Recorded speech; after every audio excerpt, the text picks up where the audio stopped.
What's up, y'all? It's your girl, Dia Direct, and welcome to Girlfriend FM. You know, where we talk about the topics that sisters are feeling the most. Well, guess what? Here on the Tom Joyner Morning Show, it is doctor season for us. And we know that black women know a lot about health. And today I am talking to a sister who knows something about not just health, but healing of the soul. Here with us is none other than Karen Clark-Sheard. Hey, girl. Hi. How are you? Oh, I'm good. How are you? You are good. You've got all this stuff going on. You're Grammy award winning, multi times. You, your sisters, the Clark sisters, your daughter, Kiki Kiara Sheard, is doing all this great stuff. I understand now you've got an album going on, or a project with T.D. Jakes that I want to hear about. I mean, your first lady. Yes, a lot. Your son is a producer. I mean, so your mother, sister, wife, first lady, gospel recording artist, and diva extraordinaire. I mean, I just don't know what to say. Well, I count it a privilege to wear all of those hats because it's a lot. Of course, it's a lot that goes with it. In regards to, some advantages and disadvantages. But I think what keeps me going is pretty much, knowing that the lives that I touch, that testimonies that I hear about whatever I do blesses them. So that's what motivates me. I have to tell you, I can relate to having a testimony, and your album, The Second Chance, really made a difference in my life. And I mean, it really was like a balm for my soul during a very difficult time. Thank I would God. listen to it just to help me get through the day. Really? So you just never know. Yes. Like you said, how speaking your own heart will Absolutely. ultimately help others. Absolutely. And so in the spirit of testimony, I think right before that time, you had almost lost your life. You almost died. Yes. So you have a powerful testimony. And, it's very important for us as women to take care of ourselves and talk about health for both ourselves and our communities. Yes. And yes. so what's your testimony? What happened? Well, I had went in, I had this hernia for like years. I mean, pretty much since I was a teenager. And How did it affect you? it affects me by when I sing. And I had a problem. I would be in pain while I'm on stage.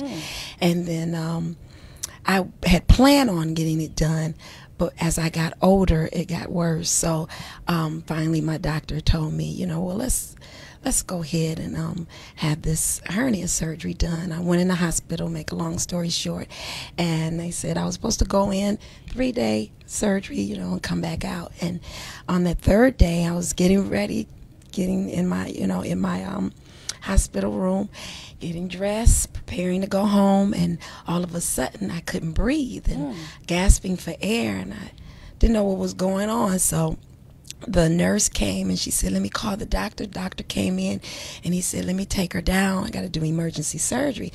And he found out that I had a blood clot in my lungs traveling towards my heart. And when he got there and started the surgery, he caught it right before it got to my heart. And he said she was really supposed to have a heart attack. And then, amidst all of that, I went into a coma. They put me on a respirator. I stayed in a coma for like about at least 3.5 weeks.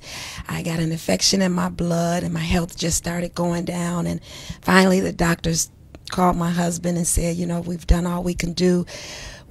She's only have a 2% chance to live.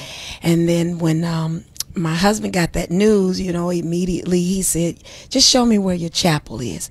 I just want to go and pray to a man that I know that has taken it out of your hands and put it in God's hands. And he prayed, and after he got off his knees, they found him and they said, we don't know how she came out of this, but she came out of that coma. They didn't even understand because they were actually telling him, you need to prepare yourself because she's not going to live any longer.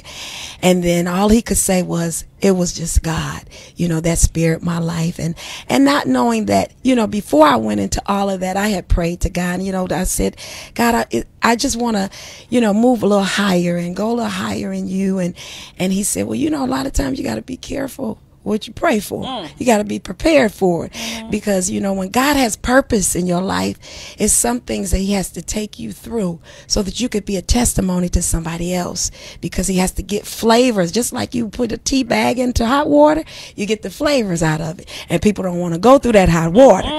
But it was all working out for my good, and for the good of my ministry, for the good of my health wise. I mean, everything, it just worked out for my good. So I'm just blessed to be alive. Now, when we knew Karen Clark-Sheard then, you Yes. were a bigger person. Oh, and yeah. when you came out, you were a completely different person, always beautiful. Yeah, but thank you. I mean, I don't even know how much you lost or whatever, Yeah. but I guess my question is, did you consider yourself healthy beyond the hernia before this surgery? And then obviously you came out looking different. Have you changed your ways in any way to maintain health? Well, I didn't consider myself healthy, and I figured, you know, I had lost a lot of weight because I was bedridden for at least a month and a half. I was in the hospital for a month and a half, and I had lost, and when I came out of my coma, you know, the weight was going down, down, down, and I said, you know what? While I'm here, let me go on and take advantage of this. So I started, you know, my eating habits, you know, I started correcting that, and then exercising, and I'm here. So I said, let me just ride with this. So just talk to me a little bit about the health of the church. I say that because that is, you know, your ministry is from the church, and we talk about, you know, God and being saved and, you know, living life more abundantly. Yeah. And yet it's the church that often, both whether it's emotionally or physically, seems to be so unhealthy. Yes, and I believe that a lot of times we get so caught up into what we do in the church, because in our churches, a lot of times you have people that work so hard and forget about their physical body. And I think that when we bring like people in to talk about health issues, you know, you look at the black community and you hear that most of them have high blood pressure, and like we do at our church, my husband is a pastor, and we have someone who comes in, have exercise classes, and you know, teaching us how to eat and correct our bad habits. And I think that's where we lose focus. We focus more so on what's happening, but we have to realize that God wants us to protect our bodies as well. And then also, I learned that by me having a nutritionist, is that a lot of times that the natural foods back in the day, in the Bible days, that's all they had. They didn't have all these preservatives and all of this extra stuff being put in your foods. All of they ate was the natural leaves off the tree, you know, all of absolutely what God made. And this is what we're all about. So let's go back to where, you know, God planned it for our bodies. So I think that I think a lot of the churches now, the way is changing now, because they're getting more into it now, which is a good thing, you know. So. And it's important too, because women are bearers of life, and the church is filled with women. Yes, absolutely. So we've got to be healthy, and so take your loved one to the doctor is very much about family. Oh yes. Are there any health illnesses or things in your family that you have to be aware of? You know, because that's important for us to kind of know what our family's health history is. Oh, absolutely. My mother, she has sugar diabetes, and my father had sugar diabetes. She had amputated leg. And then fortunately, my father, before he passed, he didn't have any amputation, but come to find out it was in my family. And not realizing that my mother also